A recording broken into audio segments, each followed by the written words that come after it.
지식구조와 정치 제2주차 수업 시작하겠습니다. 지금 강의 계획서에 나와 있는 것처럼 지난주에 강의 안내를 했고 강의 계획을 이렇게 15주 차로 나누어서 제시를 했습니다. 오늘은 이제 그 첫 시간이 되겠죠. 자연과학 부분을 이제 과학 일반에 대해서 공부하도록 하겠습니다. 지금 여기 나와 있는 것처럼 자연과학은 4주 동안 이렇게 공부하도록 되어 있는데 사실은 시간이 조금 더 걸릴 수도 있습니다. 이 교재는 지난번에 예고한 것처럼 온라인으로 주문해야 된다 이렇게 얘기를 했죠. 그 교재를 이미 구입한 학생도 있을 거고 그래서 교재로 치면은 61페이지부터 시작입니다. 61페이지가 이제 제2편 자연과학 부분입니다. 그래서 오늘은 그 첫 번째 자연과학 중에서 과학 일반 첫 번째입니다. 그게 이제 우리 책으로 보면 진도로 보면 순수과학 부분이 해당이 됩니다. 순수과학 부분 가운데 오늘 순수과학만 공부를 하도록 그렇게 하겠고요. 그 다음에 다음 주에 응용과학하고 이제 첨단과학을 이렇게 공부를 하고 그 다음에 이어서 이제 컴퓨터로 들어가고 뭐 이런 식으로 해야 되겠습니다. 본래 이제 진도는 이제 컴퓨터 이전에 이제 과학 일반을 2주 동안 나눠서 하는 걸로 되어 있었는데 분량이 조금 많다 보니까 이게 3주로 조금 늘어날 수도 있습니다. 그래서 어쨌거나 강의 계획에 약간의 변동이 있을 수도 있지만 우리가 강의 진도를 마치는 데는 별 문제가 없을 겁니다. 그래서 책으로 치면 오늘 63페이지부터 내용이 되겠습니다.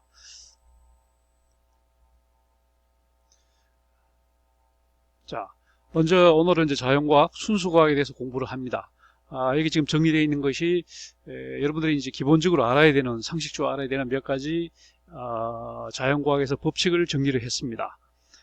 우리가 이제 뭐 지난주에 얘기했지만 여러분들이 대체로 이제 그 고등학교 다닐 때 이과나 해서 그 물리학이나 화학 같은 이런 순수과학을 공부를 한 학생들이 별로 많지 않습니다. 대체로 문과나 아니면 뭐 다른 쪽을 공부하고 이과는 많지 않기 때문에 이 순수과학에 대해서 생소하다 이렇게 이제 보여지고 그래서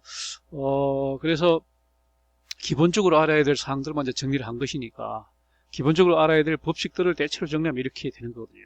그 외에도 우리가 이제 알아야 될 거는 많이 있습니다만은 자 여기 이제 정리되어 있는 것 첫 번째가 뭐 에너지 보존의 법칙부터 시작이 됩니다.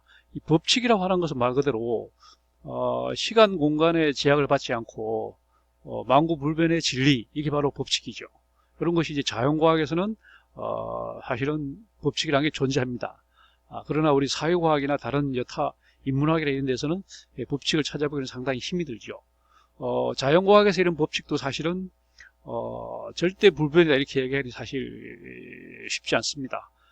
왜냐하면 이제 또 새로운 그들이 발견이 되면은 또 바뀔 수 있기 때문에 예를 들면 뭐 천문학에서 지동설이 오늘날 진리 그 다음에 법칙으로 되어 있지만 사실은 코페르니쿠스가 지동설을 주장하고 입증하기 전까지만 해도 사실은 천동설이 법칙이었잖아요. 그러나 이제 코페르니쿠스가 물론 그 전에 고대 이미 그리스 히랍 시대 때 이미 지동설 주장이 없지는 않았습니다만 그 당시에는 사람들이 관심이 없었으니까 그러다가 이제 뭐랄까 중세로 접어들면서 천동설이 이제 정설이 됐던 거고 거기서 이제 번복한 사람이 바로 코페르니쿠스였던 거죠. 그래서 그 법칙들을 이제 일단 몇 가지를 정리를 해보면 첫째가 예전이 에너지 보존의 법칙입니다. 이거는 뭐 고등학교 때도 다 공부를 했었고 중학교 어쩌면은 이제 초등학교 때도 아마 이제 이런 내용들은 기본적으로 알고 있을 겁니다. 쉽게 말하면 이제 에너지라고 하는 것이 보존된다고 하는 거죠. 물질마다 그러니까 어떤 물질 분자, 원자 이런 것마다 이제 기본적으로 에너지라는 게 있잖아요. 가장 기본적인 에너지는 역시 질량입니다.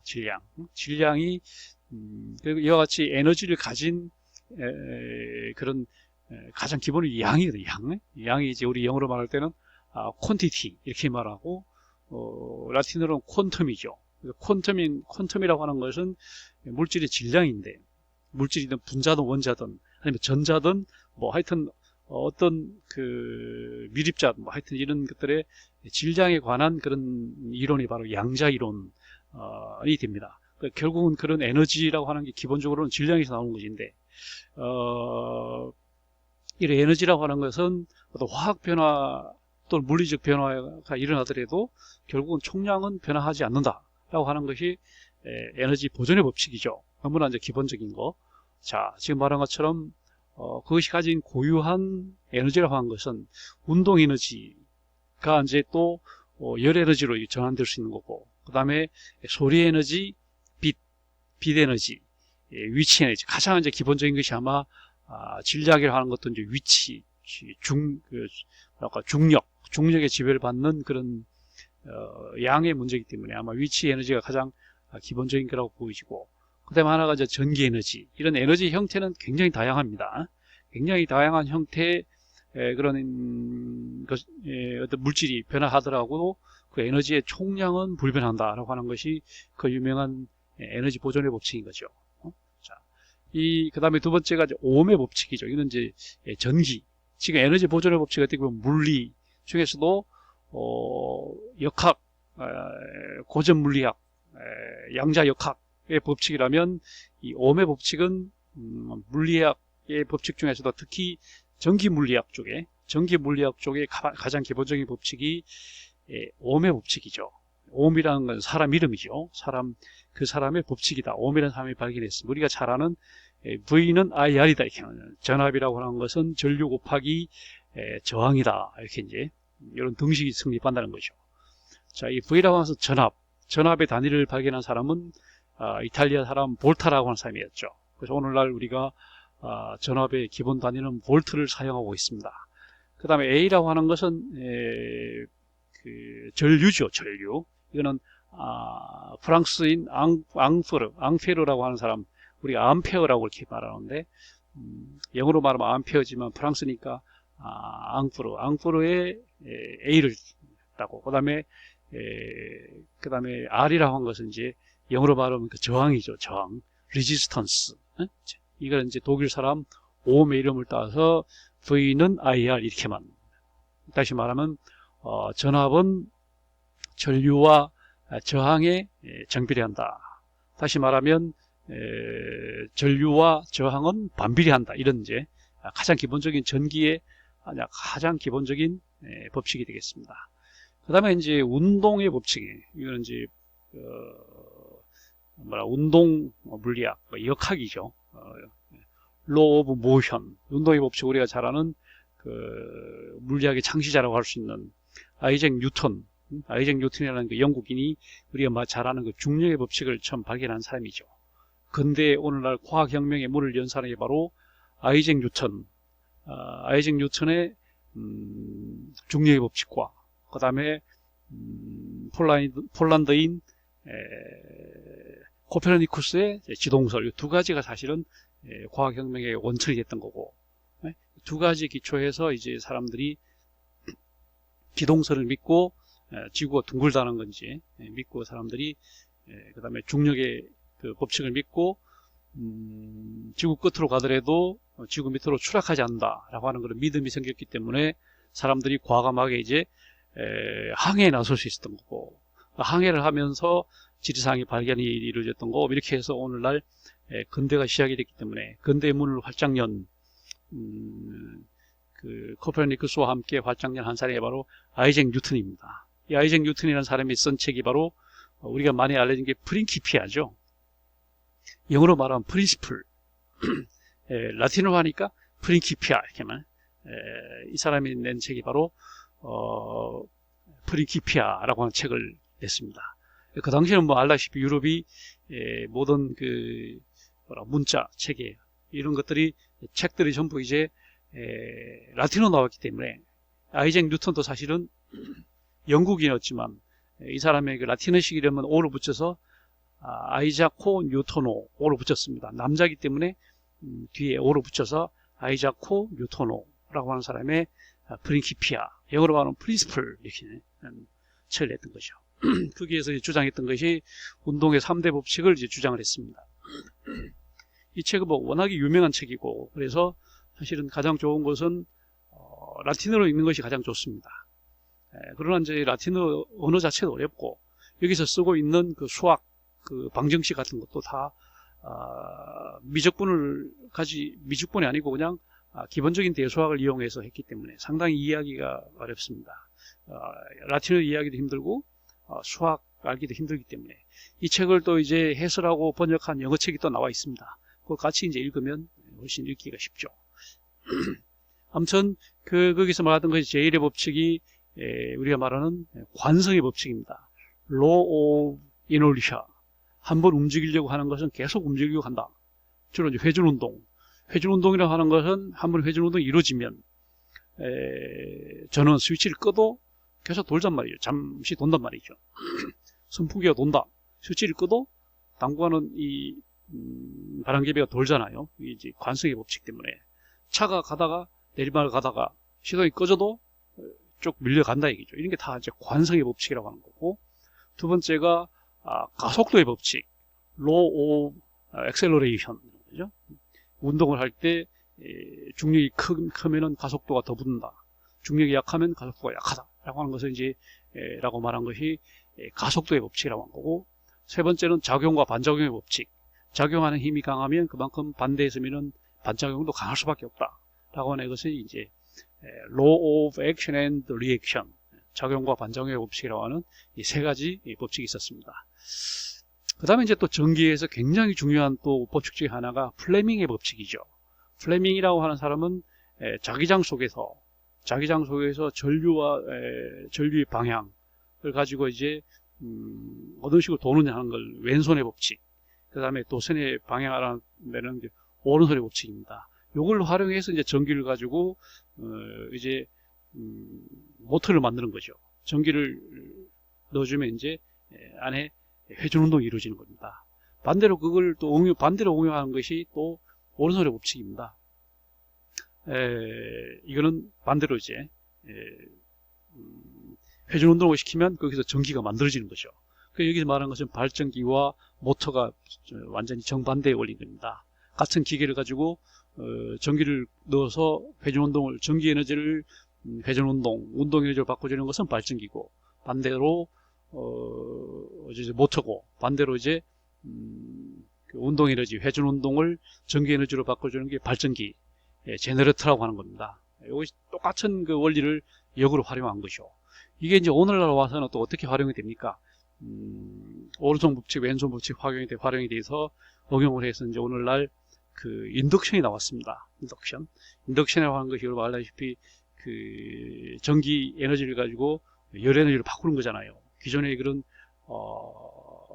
전기 난로 이런 방식이 아니고 그게 전기 들어가는 전기와 나오는 열 에너지가 정확하게 일치하는 그런 오늘날 전혀 새로운 그 가열 방식이 이제 발견이 됐습니다. 이게 앞으로 많이 응용이 되면 전기 에너지 효율이 훨씬 높아질 겁니다. 지금 전기 에너지를 통해서 열을 얻으려고 하면 비주로도 손실이 되고 굉장히 많은 손실이 발생하는데, 이제 인덕션이라고 하는 전혀 새로운 가열 장치를 활용하면 전혀 에너지 손실이 없이 100% 이제 전환이 가능하거든요. 자, 이런 이게 이제 플레밍의 법칙이고요. 그 다음에 하나가 이제 아르키메데스의 원리죠. 이게 일찌감치 발견된 것인데, 부력이죠, 부력. 물 위로 떠오르려고 하는 힘. 이걸 이용해서 이제 부오연스라고 부력을 이제 이용하는 겁니다. 물체를 유체에 넣었을 때, 고체를 이제 액체나 기체 상태에 넣었을 때 물체가 받는 부력의 크기는 물체의 부피와 같은 양의 유체에 작용하는 중력의 크기와 같다라고 하는 것이 아르키메데스 원리입니다. 이걸 이용한 것이 오늘날 이제 배죠. 바다 위에 떠다니는 거대한 배. 조선공학에 이게 엄청나게 응용이 돼서 어마어마하게 큰 유람선을 만들어낼 수 있게 된 거고, 그 다음에 또 하나 이용한 것은 유체가 이제 액체를 이용한 것이 바로 바다에 떠다니는 이제 배고, 그 다음에 이제 기체라고 하는 유체를 응용한 것은 이제 항공기죠. 옆에 날개를 달아서 이제 뒤에서 추력을 얻어서 이제 날개에 작용하는 부력을 이용해서 이제 떠가는 거죠. 이런 것이 굉장히 또 중요한 오늘날 이동 기술의 혁명을 가져온 것이 바로 아르키메데스 원리입니다. 그 다음에 이제 카오스 이론이라는 것을 여러분들이 많이 들어봤을 거예요. 작은 변화가 예측할 수 없는 엄청난 결과를 낳는 것처럼 안정적으로 보이면서도 안정적이지 않고 막 섞이고 하는 것이 바로 카오스입니다. 막 뒤죽박죽 섞이고 이 공기 속에 있는 산소와 질소와 이산화탄소가 섞여 있다는 거죠. 이게 균질하게 층을 이루는 게 아니라 섞여 있기 때문에 우리가 그게 이제 카오스 상태입니다. 우리가 이제 커피를 섞을 때도 커피 입자하고 이제 물 입자하고 그다음에 뭐 거기 들어가는 무슨 설탕이나 뭐 프림 같은 입자가 골고루 섞이도록 이제 스푼으로 젓잖아요. 이제 카오스 이론을 응용해서 하는 겁니다. 그게 정확하게 층을 이루어서 커피가 된다면 이거는 맛이 없죠. 잘 섞일수록 맛이 있기 때문에 흔들어준다.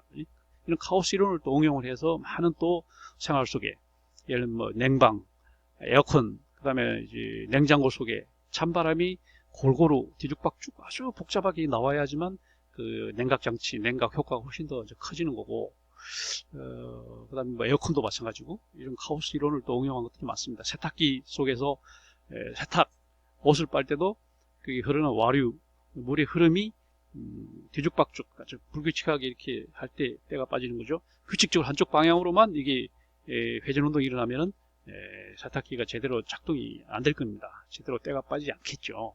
이런 것들이 이제 카오스 이론이라고 그러고요. 그 다음에 열역학 나중에 한 번 더 나올 거예요. 열에 관한 역학입니다. 이게 이제 영어로 말하면 thermodynamics, 열역학의 두 개의 법칙이 있는데 제1의 법칙이 바로 에너지 보존의 법칙, 제2의 법칙이 엔트로피 증가의 법칙입니다. 엔트로피란 말은 또 카오스하고 좀 다릅니다. 복잡성이 증가한다는 거죠. 복잡성이 증가한다. 오늘날 어떤 화학작용, 뭐 물리작용에 의해서 어떤 에너지 형태가 변화하더라도 에너지의 총량은 변하지 않죠. 이것이 에너지 보존의 법칙인데 에너지 총량은 보존이 되더라도 무질서도는 계속 증가하는 겁니다. 물을 끓여서 수증기를 만들고 수증기를 다시 물로 다시 응고를 시키고 이렇게 하는 것이 다 어떤 변화에서 에너지는 보존이 되지만 무질서도는 계속 증가하고 있다는 거예요. 그래서 이제 무질서도가 어느 정도 지점에 이르게 되면 대폭발이 일어난다. 이렇게 해서 다시 빅뱅, 제2의 빅뱅이 일어날 것이다. 이렇게 또 하는 또 주장들이 있습니다. 자, 그 다음에 이제 효과 중에 하나가 나비 효과라는 말 많이 들어볼 겁니다. 이는 카오스 이론의 토대죠.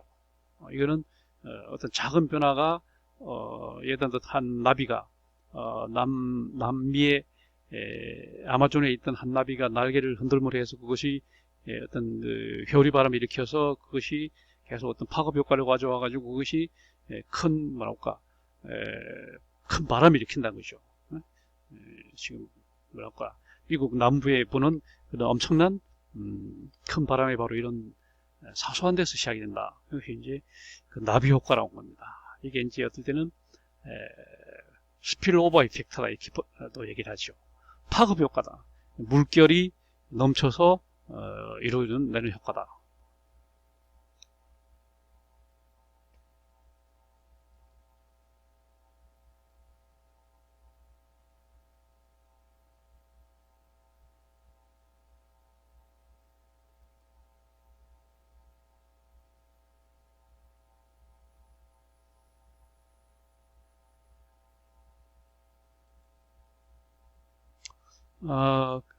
그런 효과를 냈다는 겁니다. 그래서 그 다음에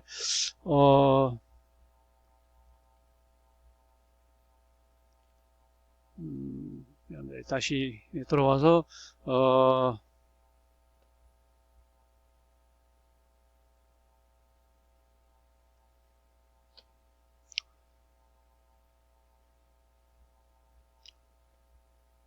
미안합니다.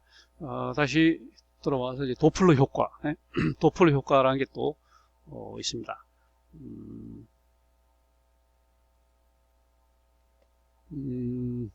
도플러 효과라고 하는 것 지금 나와 있는 것처럼 파동을 발생시키는 파원, 그 다음에 파동을 관측하는 관측자 중 하나 이상이 운동화가 있을 때 이렇게 현상, 터널 효과 이런 것들 한번 읽어보면 좋겠습니다. 그 다음에 열의 이동 현상이 있어서 여러분들이 아마 초중 고등학교 때 공부를 했을 겁니다. 열의 이동 현상, 전도 현상, 대류 현상, 복사 현상이 있다. 자, 전도라고 하는 것은 컨덕션, 주로 고체에서 일어나는 것이 이제 전도 현상입니다. 그 다음에 대류는 유체에서, 주로 액체에서, 유체 상하 운동으로 복사는 주로 이것도 유체에서 주로 기체에서 전자기파를 통한 전달 방식입니다. 그 다음에 힘의 3대 요소가 있습니다. 그 다음에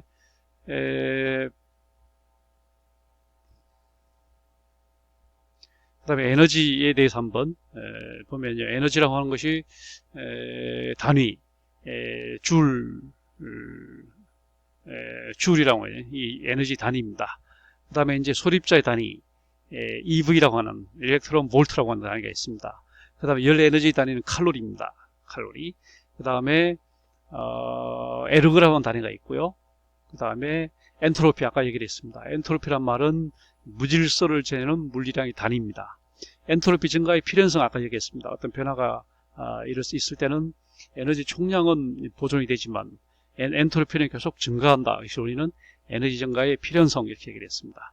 그 다음 연력학 제2의 법칙,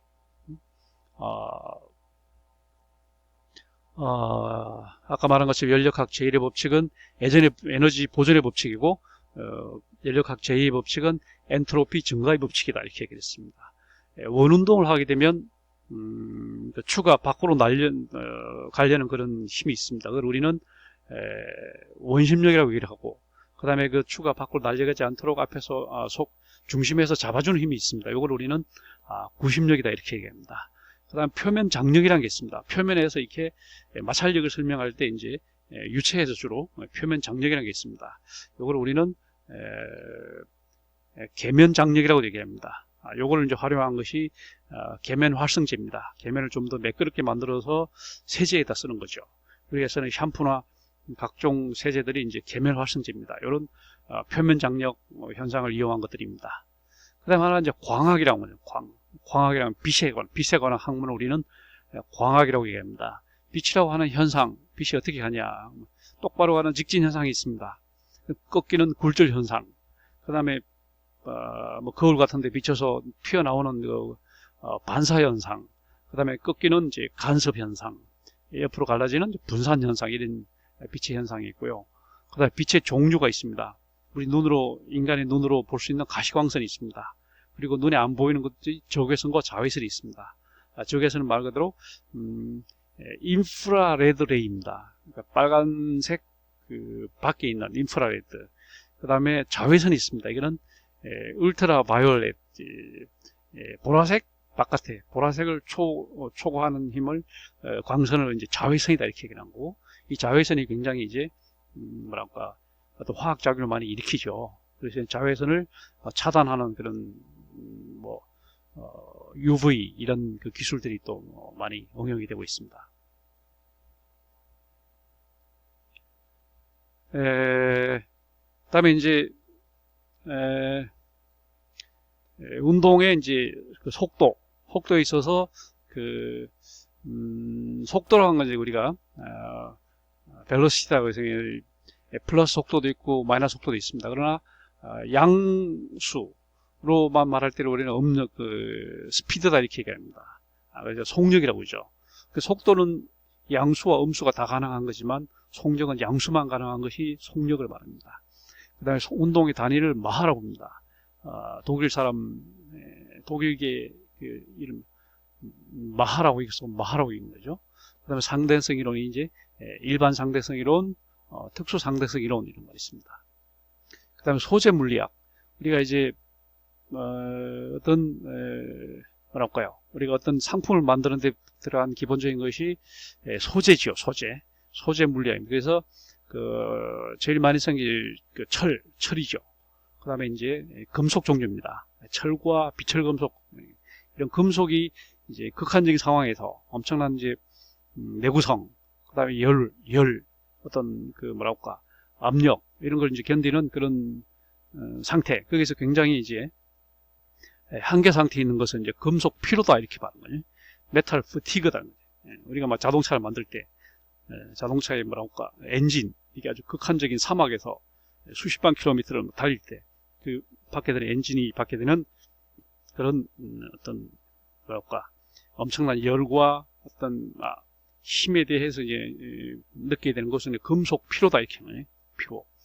그것이 이제 그 넘어서는 필요 한도를 넘어서면 이제 그 엔진이 폭발하겠죠. 그래서 이제 이런 필요 한도입니다. 요걸 이제 높이기 위해서 우리는 합금과 도금을 하죠. 철만 갖고서는 그런 금속 필요 한도를 견딜 수 없기 때문에 더 강하게 하기 위해서 이제 철에다가 우리는 합금을 섞어주는 겁니다. 알로이 하는 거. 아니면 끝을 이렇게 덮어줘요. 도금을 해서 이제 철의 내구성을 뭐랄까 필요 한도를 이제 늘려주는 그런 거죠. 그 다음에 이제 하나가 연료입니다. 연료. 지금 말하는 철은 이제 원료잖아요. 물건을 만드는 원료라면 이제 에너지를 얻는 그 에너지를 얻는 것은 소재를 우리는 연료다 이렇게 연료. 그래서 대체로 이제 화석 연료를 많이 쓰죠.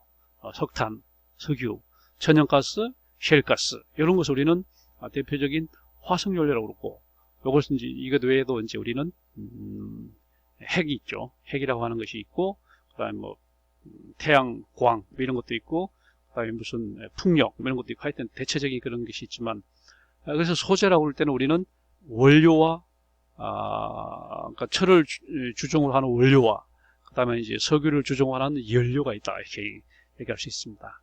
그다음에 이제 LED라고 한 게 있죠. LED라고 한 것은 이제 이 반도체입니다. 반도체는 말 그대로 이제 세미 컨덕터입니다. 전기가 아주 잘 통하는 그런 물질을 우리는 도체라고 그러고, 전기가 전혀 통하지 않은 그런 도체를 부도체라고 그러잖아요. 반대로 이제 전기가 적당히 통하는 것을 우리는 반도체다 이렇게 말합니다. 이 반도체를 잘 활용을 하면 그 증폭을 시킬 수 있습니다. 신호를 좀 증폭을 시킬 수가 있고, 그 다음에 또 그 어떤 데이터를 저장을 할 수가 있습니다. 그래서 이 두 가지 자료를 저장하고 데이터를 저장하고 그 다음에 어떤 신호를 증폭하고, 이 두 가지를 활용해서 오늘날 반도체 혁명이 일어난 것이고, 그래서 우리는 우리가 실리콘 혁명이다. 반도체의 가장 대표적인 것이 이산화규소입니다. 실리콘입니다. 실리콘을 활용해서 이제 오늘날 반도체 혁명이 일어난 것이고, 처음에 이제 반도체가 본격적으로 만들어지기 전에 우리는 진공관을 활용했습니다. 그래서 2극 진공관이 있었고 3극 진공관이 있었습니다. 그 진공관을 통해서 이제 사실은 똑같이 했죠. 에너지를 신호를 증폭했던 겁니다.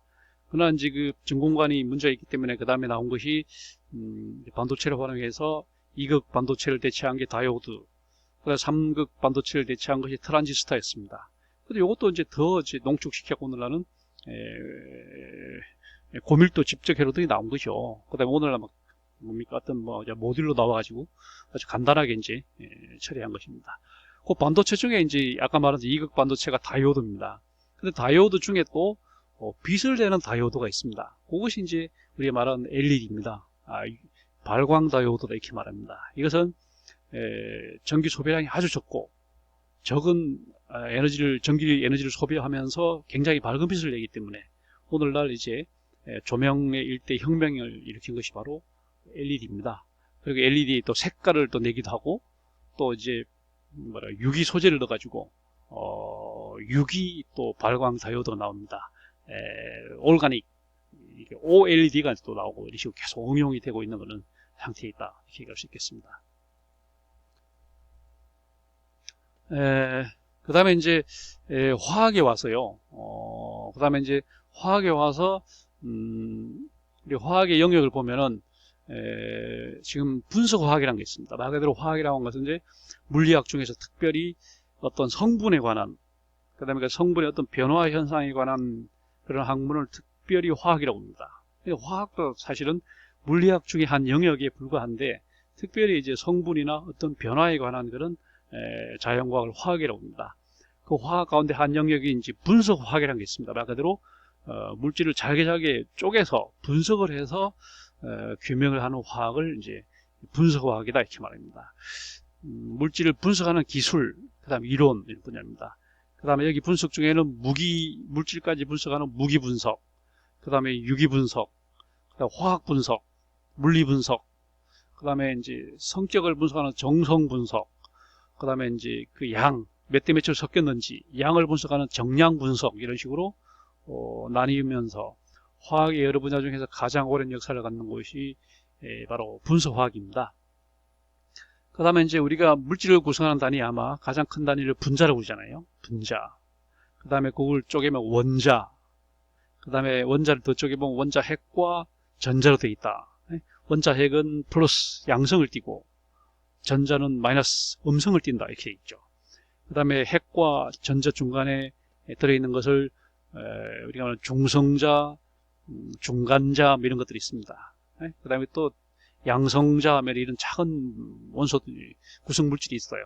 그래서 우리는 여기 들어가는 자자, 분자, 원자, 전자, 양성자, 중성자 뭐 이런 자자는 지난번에 한번 얘기했습니다만은 뜻이 없는 허사입니다. 그냥 쪼개지는 것이구나, 원천적인 그런 것이구나, 뜻이 없는 허사에 속하는 겁니다. 그 다음에 이제 이온이라고 하는 거죠. 전기를 띈 것을 이온이라고 그러고, 그 다음에 여기 나오는 양자를 함으로써 이렇게 질량을 갖는 것을 우리는 양자다. 그래서 우리는 퀀텀이라고 이렇게 라틴어로는 퀀텀이라는 말을 쓰는 겁니다. 이런 것은 이제 소립자라고 합니다. 작은 입자다. 구성하는 입자다. 그래서 소립자 이런 식 한문으로 elementary particle 이런 말을 소립자라고 씁니다. 그 다음 화학 중에서도 이제 수소, 산소, 물 이와 같이 비교적 단순한 그런 원자로 쪼개는 분석하는 그런 화학을 무기화학이라고 그러고, 그 다음에 뭐 에탄올이나 뭐 우리가 말하는 합성 무슨 뭐랄까요, 아스피린이나 하여튼 뭐 사카린이나 하여튼 이런 그 고분자 이런 물질을 다루는 화학을 우리는 유기화학이라고 말합니다. 그 다음에 화학 중에서 특별히 에너지 무슨 운동 이런 쪽으로 다루는 분야를 물리화학이라고 그러고, 또 화학 중에서도 어떤 생물학적인 변화 무슨 야쿠르트랄지 뭐 바리오랄지 뭐 부페랄지 그 다음에 무슨 뭐 제약이랄지 무슨 이런 데 활용하는 화학이 이제 생화학이라고 그러고, 그 다음 원소 주기율표는 지난번에 한번 얘기를 했습니다. 원소 주기율표 한번 표를 한번 제시한 적이 있습니다. 그 다음에 동위원소도 얘기했죠. 원자 번호, 다시 말하면 핵과 전자의 수는 같지만 거기 들어가 있는 중성자나 중간자 같은 물질이 좀 서로 달라 상이해서 결국은 질량이 다른 그런 원소를 동위원소다 이렇게 얘기했습니다. 동위원소 중에 가장 대표적인 것이 이제 수소였습니다. 가장 기본적인 수소는 H이죠. 그 중수소는 D, 그 다음에 삼중수소는 T 이렇게 했고, 수소는 동위원소가 3개가 있다 이렇게 이제 알려져 있고요. 특히 이제 그 삼중수소가 이제 헬륨으로 변화될 때 핵융합이 일어난다 이렇게 얘기를 했죠. 그게 바로 우리가 말하는 수소폭탄의 원리다 이런 얘기를 했었습니다. 그 다음에 소재화학 아까 얘기했습니다. 소재는 원료와 연료가 있습니다. 물건을 만드는 그런 소재를 원료라고 그러고, 에너지를 얻는 그런 소재를 연료라고 합니다. 그러니까 원료는 머티리얼, 연료는 퓨얼입니다. 원료는 이제 오늘날 가장 대표적인 원료 역시 철입니다.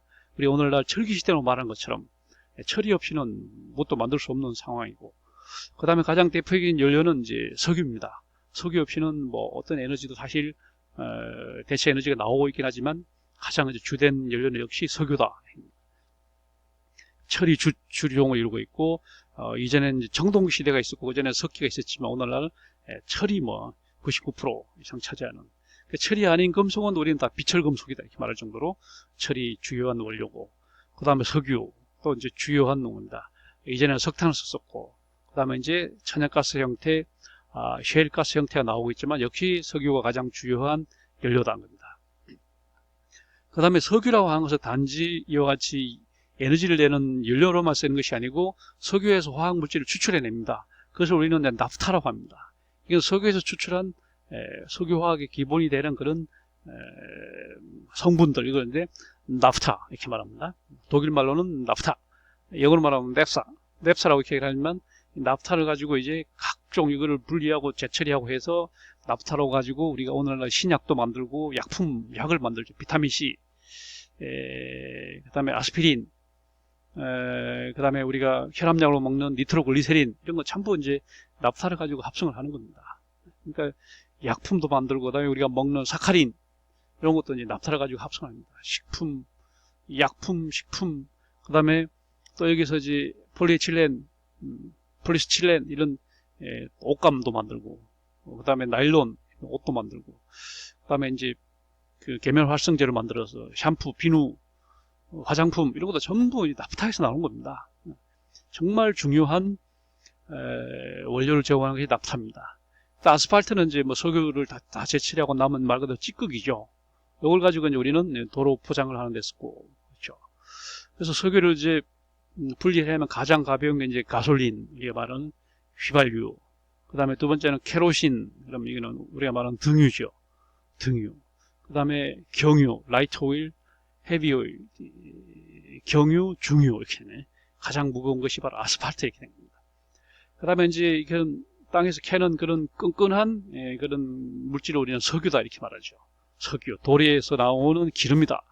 피트롤륨, 피트롤륨. 페트롤 한 말이 돌이랑 돌에서 나온. 그러니까 오늘 페트로, T가 빠졌습니다.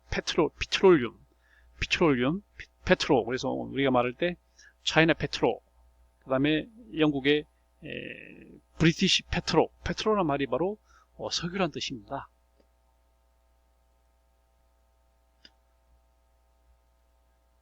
그 다음에 에너지를 내는, 지금 뭐라고 할까, 이제 아까 말한 것처럼 석유 외에 이제 에너지를 내는 원이 바로 이제 핵입니다. 핵에서 이제 방사능이 나오는 그런 작용을 우리는 현상을 방사다, 레디에이션 또는 에미션 이렇게 말합니다. 방사, 쏟아낸다는 거죠. 그 다음에 이제 핵이 분열을 해서 그 금속의 양이 절반으로 줄어드는 시기를 반감기다, 해플라이프다, 반감기. 우라늄은 크기가 절반으로 줄어드는데 걸리는 시간이 45억 년이 걸립니다. 45억 년이 돼야 우라늄이 절반으로 줄어듭니다. 그러냐, 같은 방사능 금속 중에서도 악티늄이라는 방사능 금속은 또 반감기가 1.8초, 아주 100분의 1.8초, 눈 깜짝할 새에 없어져요. 소실돼 버립니다. 그러니까 같은 방사능 금속이라고 해도 반감기가 아주 긴 우라늄이 있는가 하면 반감기가 아주 짧은 또 악티늄이라고 하는 또 방사능 금속이 있다, 이런 얘기 되는 거죠. 그 다음에 이와 같이 이제 방사를 속도를 늦춰주는 장치, 그걸 감속제다. 감속제, 모더레이션이다. 감속제. 그래서 주로 질량수가 작아서 주로 이제 경수를 썼다는 거죠. 가벼운 물, 우리가 일반적으로 보는 H2를 쓰는 겁니다. 그 다음에 중수, 무거운 물, 그러니까 산소하고 중수소가 결합된 형태의 중수.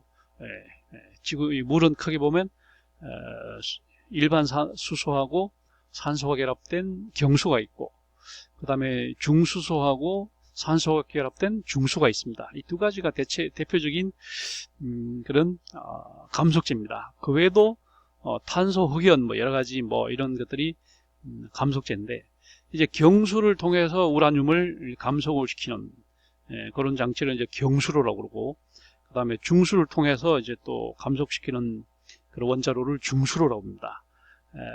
근데 이제 경수로로 그 우라늄을 감속을 시키면 그 찌꺼기는 그냥 우리 플루토늄이 되지 못합니다. 다시 말해 핵무기를 만들 수 있는, 농축할 수 있는 그런 플루토늄이 생산되지 않습니다. 그러나 중수로로 이제 감속을 하게 되면 거기 나오는 연료된 핵 찌꺼기를 이제 농축시키면 이것이 이제 플루토늄이 됩니다. 우라늄이라고 하는 것은 자연 속에 존재하는 그런 천연 금속이라면, 플루토늄은 우라늄이 재연소되고 연소되고 남은 그런 찌꺼기를 농축해서 만든 전혀 새로운 그 인위적인 방사능 금속이 되는 거예요. 그러나 이제 우라늄보다 그 플루토늄이 훨씬 더 질량도 더 크고 훨씬 더 이제 농축도 잘 되기 때문에 원자탄을 만들 때는 우라늄을 바로 폭발시키지 않고 플루토늄을 폭발시킵니다. 그래서 이제 우라늄은 대체로 원자로를 만들 때 쓰는 거고, 거기서 나오는 농축된 형태의 그런 플루토늄을 갖고 이제 원자탄을 만들기 때문에, 그 나라에서 이제 중수로를 운영하고 있다 그러면 이 나라는 잠재적으로 핵무기를 개발하려고 하는구나 하는 걸 알 수 있는 거고, 경수로를 활용한다 그러면 이 나라는 핵무기 개발에 뜻이 없구나 하는 걸 알 수 있는 거죠. 그 다음에 이제 엔진이라고 하는 것은 우리가 이런 연료를 활용해서 동력을 얻는 장치를 엔진이라고 합니다. 이게 처음으로 이제 인류가 처음으로 개발한 엔진이 바로 제임스 와트의 전기 엔진이었습니다. 전기 기관이었죠. 그게 인류가 최초로 만든 엔진이었어요. 그 전기 기관이 오늘날 계속 진화를 해서 가솔린 엔진, 뭐 디젤 엔진, 여러 가지 엔진으로 이제 진화가 되고 있는 상태가 있고, 그 다음에 뭐 핵을 지금 말하는 것처럼 분열시켜서 거기 나온 에너지, 엄청난 열 에너지를 가지고 물을 끓여서 터빈을 돌려서 이제 전기를 만드는 그런 또 엔진이 있을 수 있는 거죠. 그래서 엔진은 이와 같이 어떻게든 하여튼 에너지원을 활용해서 동력을 움직이는, 운동 에너지를 얻는 장치를 엔진이다 이렇게 말하는 거죠. 엔진. 그 다음에 수소. 수소라는 것은 이제 물을 만드는, 지구를 구성하고 있는 성간 물질 중에 가장 대표적인 것 중에 하나가 이제 수소입니다.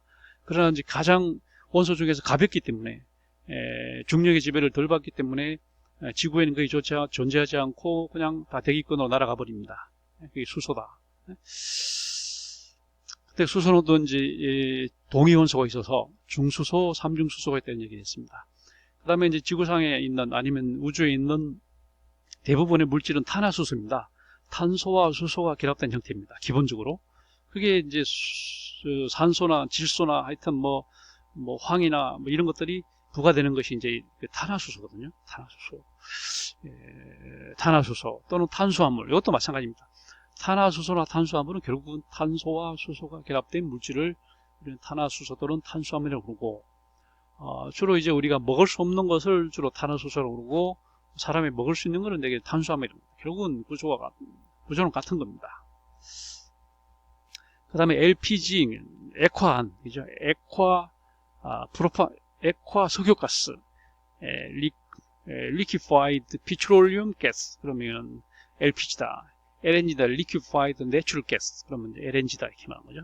그 다음에 pH 알죠? pH, 산과 염기를 가리키는 이런 지표가 있죠.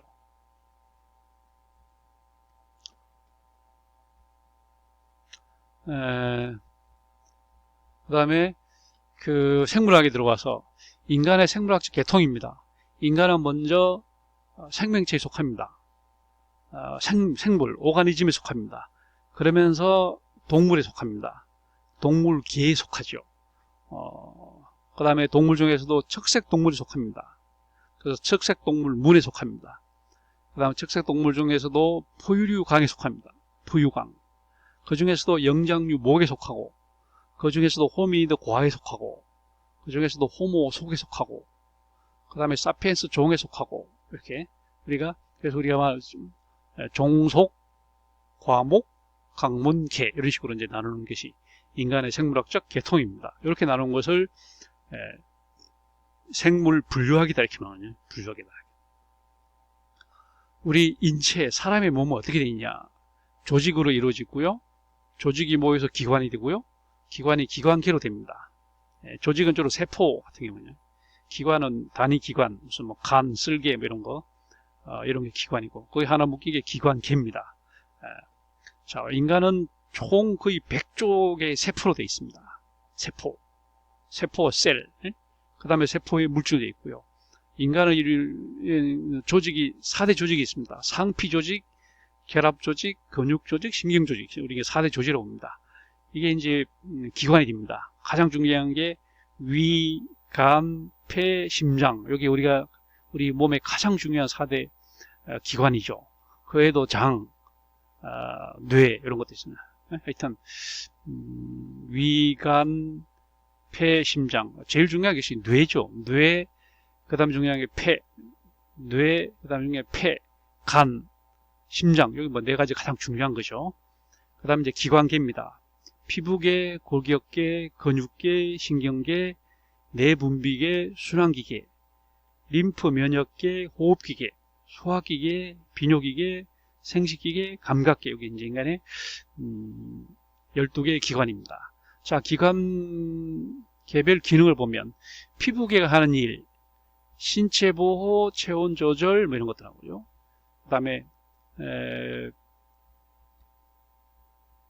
자, 이렇게 된 거고요. 그 다음에 근육계가 하는 일, 골격계가 하는 일, 그 다음에 근육계가 하는 일, 그 다음에 신경계가 하는 일, 내분비계가 하는 일, 그 다음에 순환기계가 하는 일, 면역계가 하는 일, 그 다음에 소화기계가 하는 일,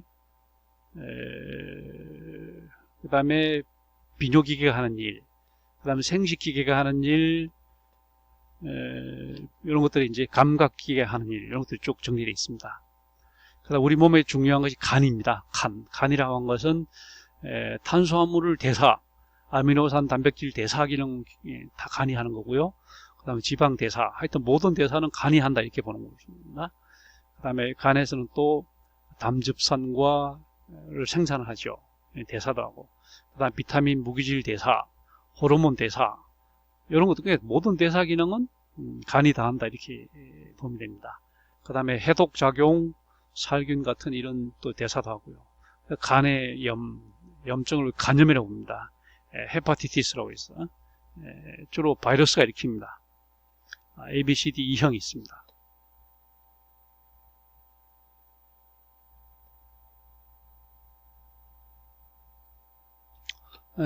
그 다음에 이제 생물학에서 이제 영양소, 우리가 아는 주 영양소가 있죠. 단백질, 지방, 단백질, 탄수화물, 지방, 단백질을 3대 주 영양소로고, 부영양소는 이제 비타민과 무기염료입니다.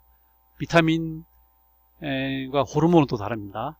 그 다음에 지용성 비타민, 기름에 녹는 지용성 비타민, 그 다음에 물에 녹는 수용성 비타민이 또 있습니다.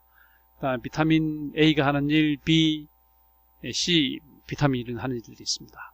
이거 한번 책에 표로 정리되어 있으니까 한번 자세히 보기 바랍니다. 그 다음 세포는 DNA가 있습니다.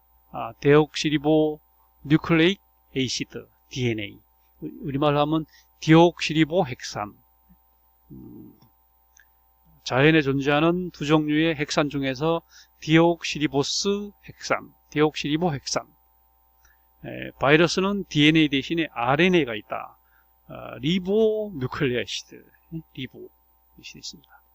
게놈, 영어로 하면 지놈, 게놈. 한 생물이 갖는 유전 정보. 주로 DNA로 구성된 유전 정보.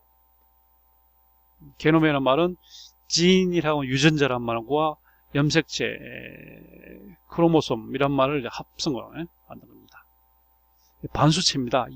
2N 중에 N을 말합니다. 줄기세포, 여러 종류의 세포로 진화될 수 있는 줄기세포라고 합니다.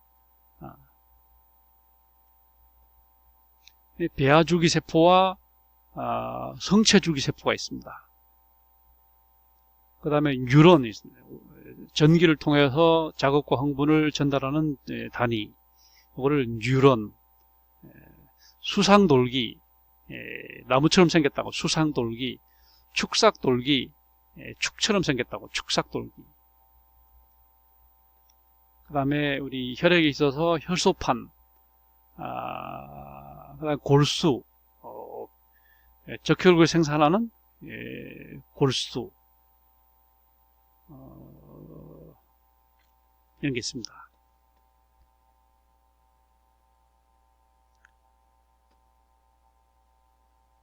자, 그럼 마지막에 우리가 볼 것이 호르몬. 호르몬이라고 하는 것이 이제 동물체내 선에서 글랜드에서 이제 형성이 돼서 생리적 영향을 주는 거. 분자량이 굉장히 큽니다. 큰 그런 인슐린 이런 거 있고요. 그 다음에 또 굉장히 다양한 그런 있습니다. 인슐린이라고 하는 것은 우리 췌장에서 분비되는 여기서는 이제 혈액 속의 포도당의 양을 조절해 주는 기능입니다. 이게 조절이 안 되면 이제 당뇨병이 됩니다. 다이아베티스 멜리투스, 그러면 당뇨병. 인슐린이 부족해서 혈중에 포도당이 농도가 높아서 소변으로 포도당을 배출하는 질환입니다. 이 포도당이 이제 피를 타고 혈관을 돌면서 혈관에 상처를 일으키고 각종 합병증을 일으키는 겁니다.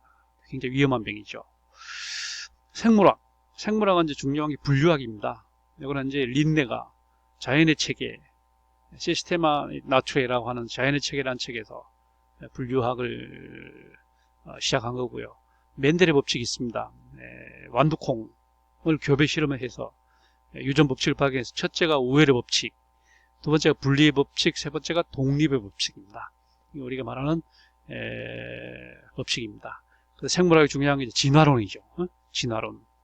찰스 다윈이 The Origin of Species라고 하는 유명한 책을 썼습니다. 여기서 이제 라마르크의 용불용설, Theory of Use and Disuse, 라마르크의 용불용설, 여기에다가 자연도태설, Natural Selection, 적자생존, Survival of the Fittest, 가장 잘 적응하는 자가 살아남는다 라고 하는 적자생존, 그 다음에 돌연변이, 뮤테이션, 이걸 얘기한 것이 진화론입니다. 자, 오늘은 좀 시간이 많이 갔습니다만은 이 책 내용이 분량이 너무 많아서 그냥 뛰어넘긴 했습니다만은 책을 가지고 한번 꼭 복습을 하기 바랍니다.